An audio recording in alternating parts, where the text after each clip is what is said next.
Hello and welcome back to another episode of Inside Icon.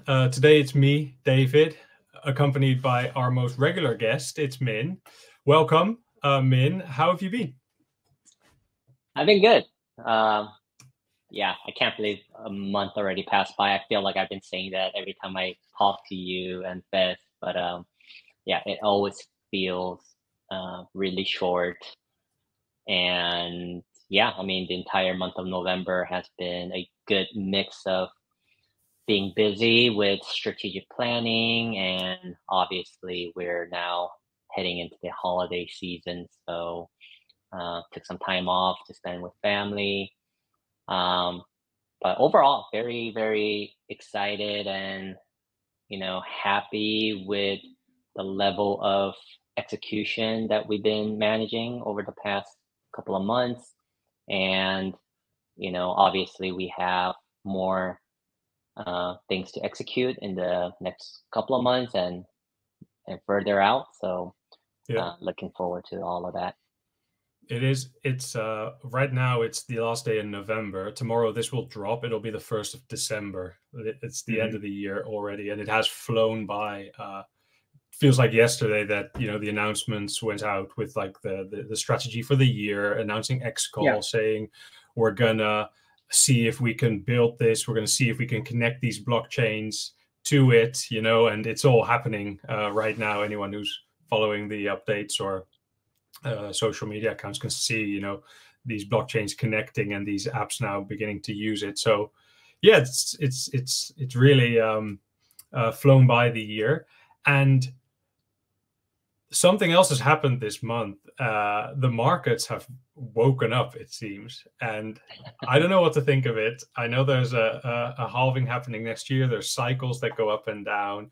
Very curious to hear what your thoughts are on this. The current situation that we see going on. The green situation it is. Yeah, I mean, like you mentioned, the market feels they are finally coming back.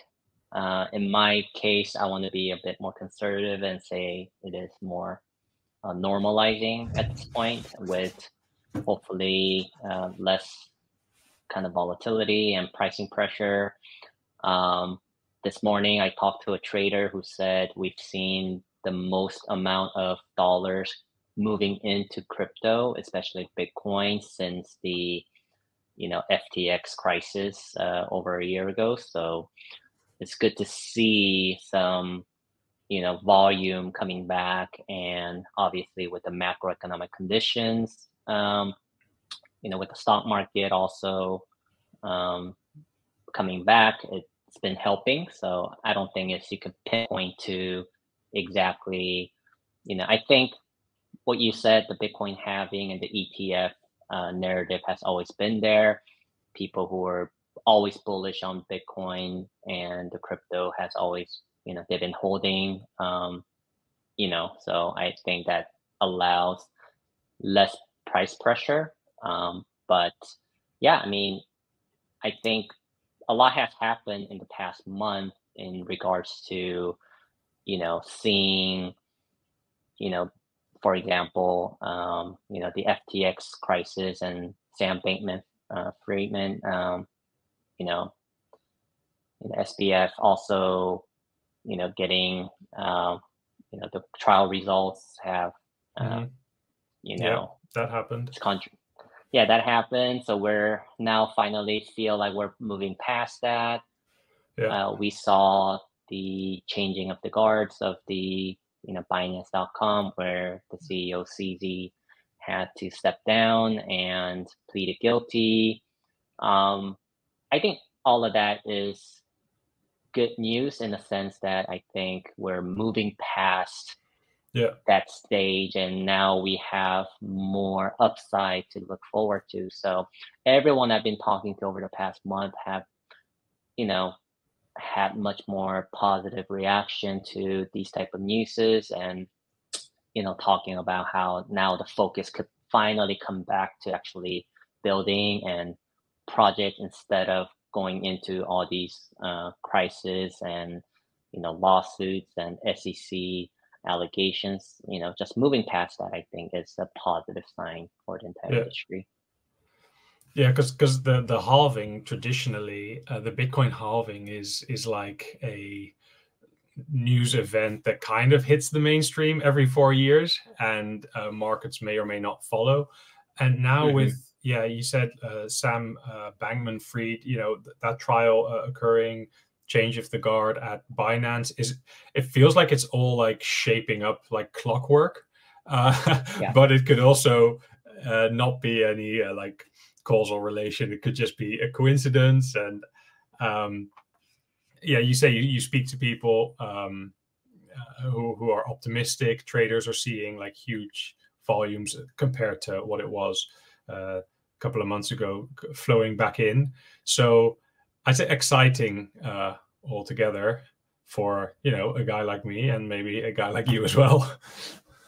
Yeah, I mean, obviously, it's getting out of this crypto slump is very important for everyone in terms of morale, Yeah, in terms of, raising capital for some. Luckily, we haven't been, needing to over the past 6+ years, so we're in very good shape. So, yeah, yeah, yeah, I mean, it's for the entire industry, it's a good sign.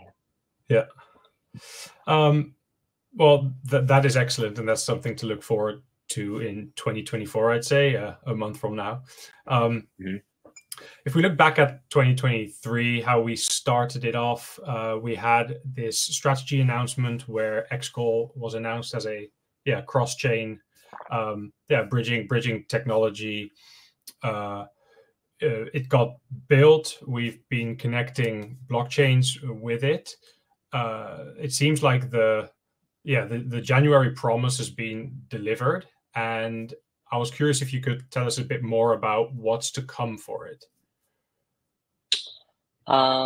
Yeah, I mean, like I mentioned, very, very happy with um, the level of execution, um, from the team this year.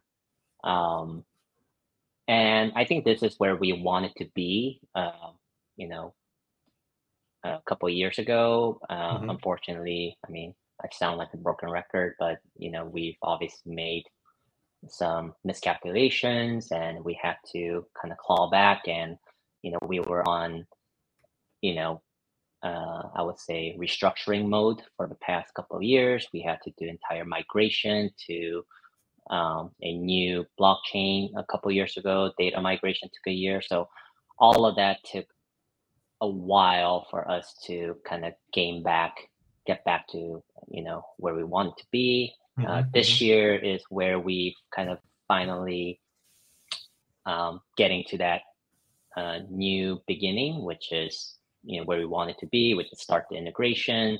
We're starting to we worked on BTP, we worked on xCall, and obviously we have a lot more um, planning things that we want to execute in the next couple months to next year. So yeah, now that we have a few integrations, we definitely want to start to get the usage of xCall going.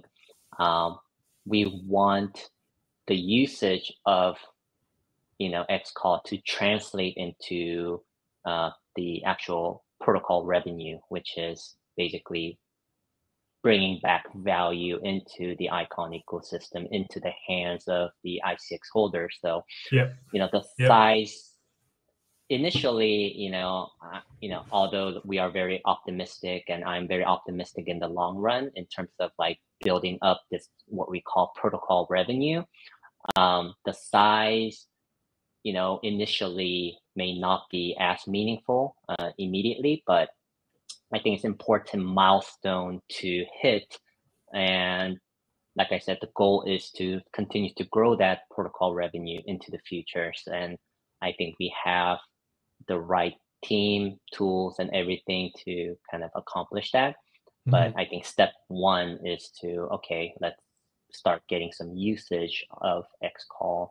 And I think that kind of gives us some positive momentum. Um, Yeah.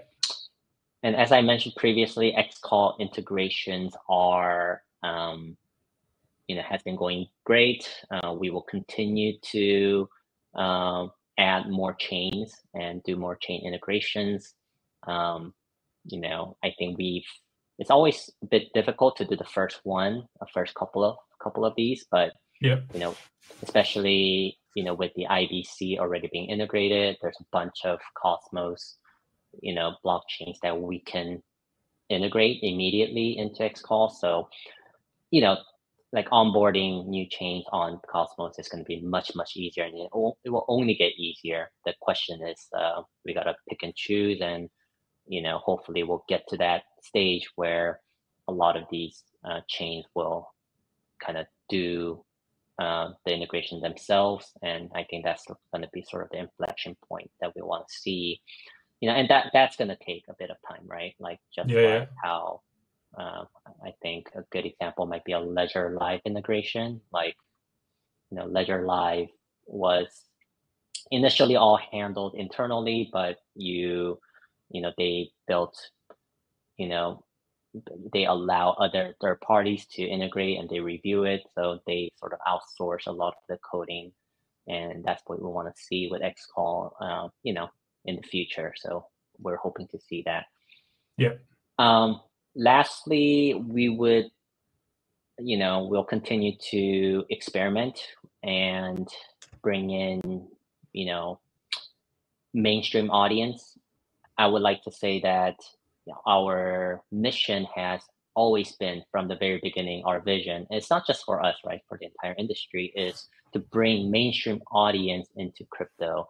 And that's frankly been extremely challenging, not just for us, but for everyone else, right? Like, it's something that nobody has figured out, nobody has resolved today. And I think that's, sort of unexpected. I think that's something that we have to collectively work on. And, Icon, we continue to experiment, and we will continue to experiment to make that a reality. So, for example, I'm very excited about, Parameta. We have a great partner in Korea, obviously, who has been working on, the Icon project for a while, and they're one of the biggest contributors for the network, and they're launching, new applications, and,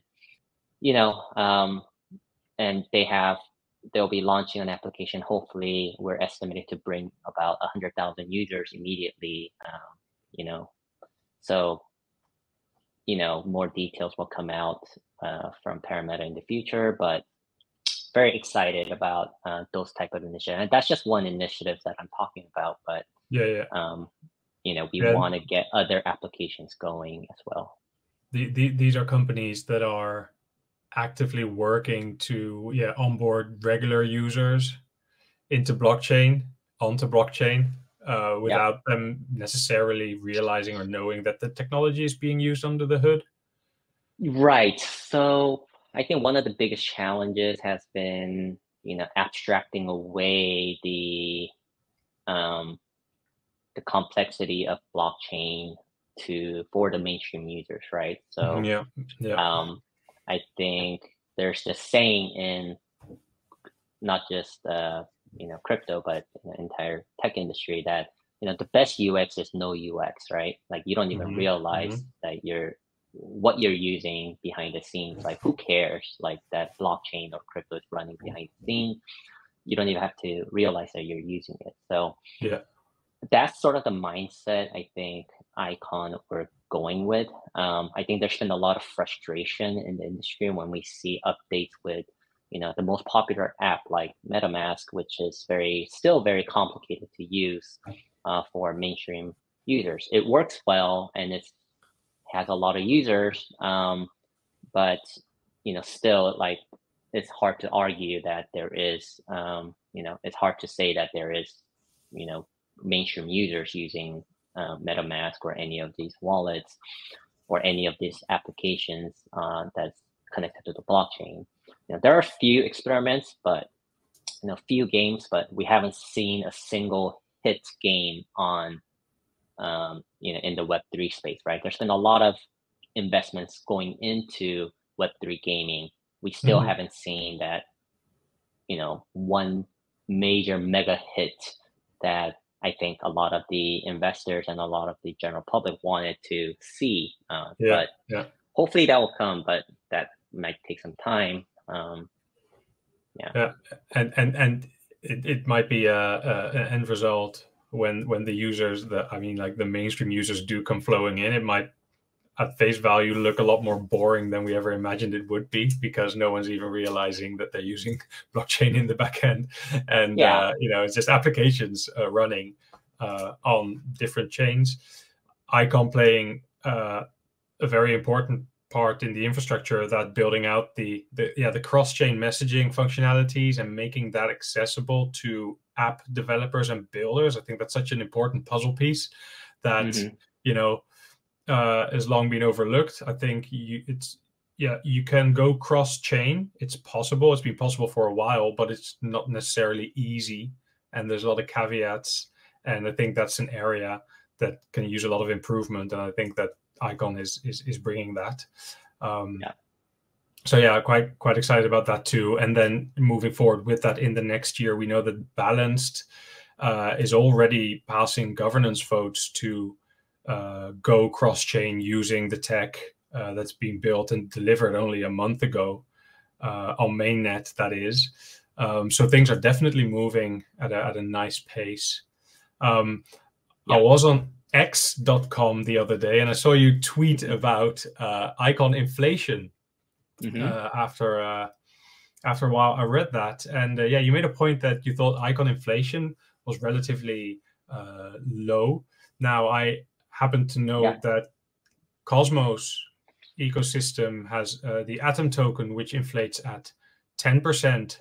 A lot of people like that one. The Icon token inflates at 4%. Is that correct? So, I mean, over the past 6 years, I would say about, I calculate around 3.6, less than 3.6% compounded annually. So, right. Yeah, I mean, look, I think first, I just wanted to get something out there, because I think this is one aspect of it that is very underappreciated. I'm a believer that yes, we should try to maintain minimum inflation until we get some product and some product market fit going, and we actually have a xCall out now that is working. We have applications like Balance that is integrating it. There's going to be more users on it. We're pushing usage for it. So I think right now is a good time where our ecosystem could actually expand. Until then, keeping inflation low has been very, very on top of the list in terms of our priorities. And I think we've done this aspect very, this part has been, we haven't really talked about it, but it's been a big focus. And I think, I don't think the community realizes how low our inflation is. I think inflation needs to be viewed as two things. One is, it's basically new token supply that gets released to the market and public. And there's two ways. One is you mint new tokens in terms of, like, for example, would be a form of like staking rewards, right? And two, there will be some token unlock events that happen, right? So there are a lot of the newer projects out there that have tokens that were sold to investors, for example, and they're being locked up for a number of years, and those will continue to get unlocked every year. And that is partly inflation as well. ICX minting new tokens itself is like far below the industry average. And on top of that, 100% of ICX token supply has been fully unlocked for years at this point, right? So, overall, our, inflation has been extremely, extremely low. And I think that's something that is, two-part that I think are, I think that's being underappreciated. But two, the point I want to bring to attention is that we are in this very unique situation, and we have a unique opportunity, and especially when you have a very highly, traded asset like ICX. ICX is one of the most widely listed and traded digital assets in the crypto scene today, right? Like, there's thousands and thousands of, I think the last time I checked, there's over 10,000, crypto assets out there. Mm-hmm. And, we have all these exchanges around the world. ICX is listed on almost all major exchanges out there. Yeah. So, it is one of the most highly liquid, and I think that's an advantage. So, so again, I think the general public is very bad at understanding like what inflation is. And personally, I mean, I don't blame them because, not everyone studied or are experts of like token economics or, understand how inflation, deflation, like all of this kind of work in the grand scheme of things, right? So, Yeah. I think the general public just has this view that printing money is bad, and this is, Yeah. honestly not true. Printing money can be good if it's done responsibly, right? And Yeah. I think the United States is a great example of how the monetary system, of how we, maybe not today, but like when the dollar system started years ago, decades ago, how it was being used to basically as a catalyst to grow the economy, right? And became Yeah. US as one of the largest economy in the world. So, if if the icon ecosystem grows extremely rapidly, there needs to be more capital that needs to be, being able to, allow less friction in the economy, right, in the ecosystem, and that requires like more supply of ICX or more supply of tokens to go around to reduce that friction. Yeah. And the money volatility is very important when it comes to growing a ecosystem. So what I'm saying is like right now we have this very unique opportunity where we could put some of the ICX to good use if we do it properly. And I think CPS is like one example, right? So contribution Yes. proposal system is something that we've had for a while. So far, the validators and the decision makers have been using this fund, and I think everyone is getting better at it, better at understanding, okay, like when we first launched CPS, it was, I would say we were giving, CPS decision makers, we didn't exactly know like how to utilize those funds and bring the value back. And we're learning through working together, and understanding like, okay, there are some good developers that actually add value to the Icon ecosystem, while there are some that, it was a failed project, right? So Yeah. I think we're doing a better job of understanding and determining like good projects versus bad projects. So Yeah. if we gave too much money to CPS initially, all that money would have gone to waste, right? Yeah. But now that I think people understand how to bring value or capture value, back into the ecosystem, I think it's responsible thing to do would be, I think allowing more projects to contribute to the, by using the CPS fund. That's just one example of, I think, how inflation could actually help grow the Icon ecosystem and bring value back to the ICX holders. Yeah. So inflation is essentially a tool that you could use to, I don't know, lube your economy or fuel your economy. But Right. lessons learned from CPS that it has to be done in the right way. Is that what you're saying? So if you have, yeah, if you utilize your network inflation in the right way, yeah, you can achieve a lot more growth and a lot more results. Right. The most important thing, again, is the value needs to come back, return, and be Yeah. captured by the ICX network. So Yeah. Okay. it's, I think a good example would be if there's a company and you borrow money, it's how you utilize that money, right? Like you could Yeah. use that money to expand your business and bring more money back into the company. You pay back what you borrowed, and the value of your company is much larger at that point, right? So Yeah. inflation is sort of a public debt, I would say, that could be Yeah. utilized in a good way.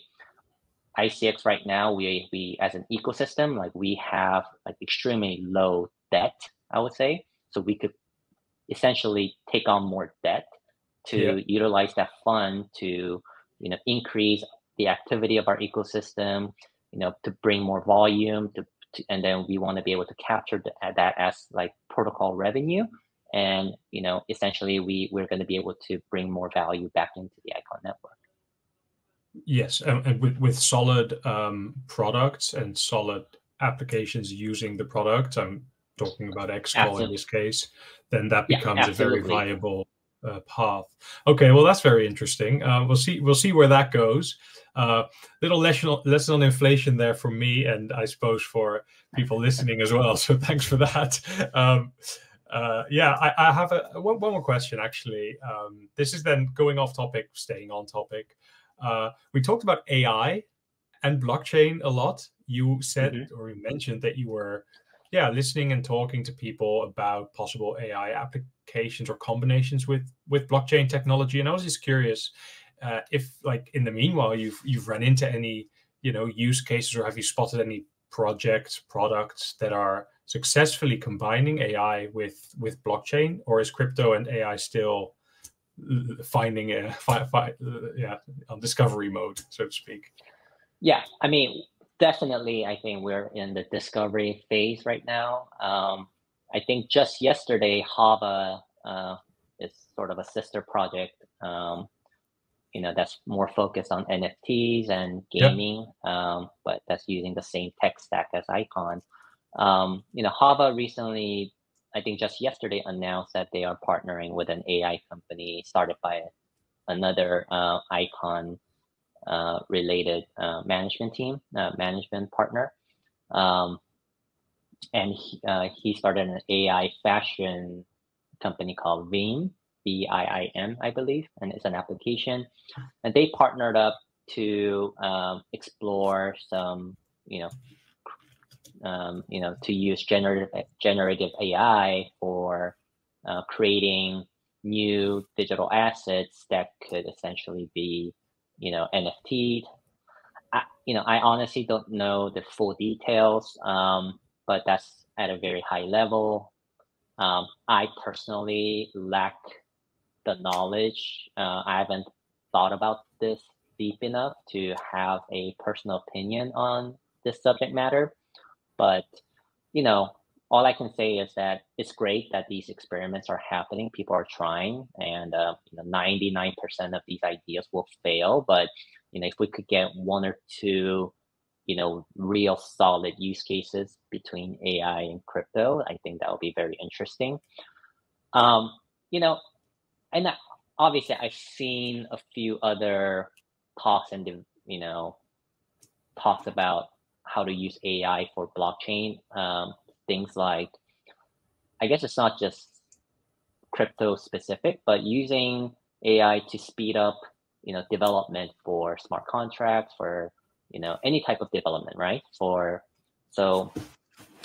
crypto moves at like extremely rapid speed. Like we want to be able to push, new products out there, test it out there a lot faster. And, there's this theory that, AI could help build those,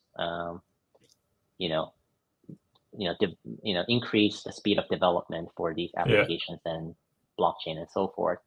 The other part is improving security. So, one of the things that we need to realize is, exploits are hacking and exploits. It's very, very difficult to stop, right? It doesn't matter if you're the smartest person in the world. It doesn't matter how many security audits you do. Exploits are going to happen because it's just a nature of computer programming. Like, humans are not perfect. Even AI is not perfect. So, but AI could help improve security by, doing some of these like security audits at a much faster rate than maybe humans. So I think that could potentially reduce the security costs, and and I think that would help. I think, one of the biggest surprises of running the Icon project, and I talked to other founders, and they realized how expensive and unscalable these security audit costs are. Right, these security audits are very, very expensive right now. There needs to be a way to reduce these costs in order for any blockchain to be able to scale, because blockchains will only get more complicated or more complex. Smart contracts will only get more complex. So, which means security audit is gonna get more and more expensive if we do it. If the industry doesn't change, right? If the security audit, how we do security audits don't change. So that needs to improve, and hopefully AI could kind of add to that. And there are some companies right now or projects that are focused on doing that, solving that problem. So yeah, I think this is going to be very slow moving, but it's a fun journey. And I think being in the Icon ecosystem, and if you're viewing this, I think you're part of this really fun journey of how this industry will continue to evolve. And I mean, you're exciting. We might look back a couple of years from now and not even recognize it for how much it may change. Development patterns, like you said, it's applicable to other industries as well, the way AI increases productivity and can possibly help with security. It's insane. I think yesterday was the 1-year anniversary of ChatGPT. And I think I've used that app more to increase my, productivity and accurateness with coding, writing, everything really that I can use it for than any other app. It just, it's been a year. So, I think in the next couple, what we'll see is, like you said, it get ingrained in how we build stuff. It would be good for blockchain, I guess, if it's easier and more foolproof to build, lower barrier of entry, and maybe that's the route to adoption and the next billion users. That is right. Okay, well, that kind of brings us to the end of the November catch up.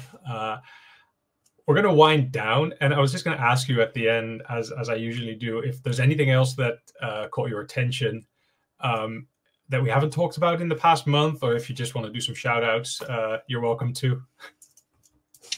I mean, I think one thing I noticed on Twitter is that I've been spending less time on Twitter intentionally, because Twitter actually takes a lot of time, brain power, surprisingly, right? Being on social media, it drains a lot of your energy, which is why I think this format of doing video inside Icon, video interview, is much more effective in being able to communicate a lot more. And obviously video being the medium, of, communication choice with, for everyone now, right? Instead of like blog posts or, I think generally people just hate reading, most people today.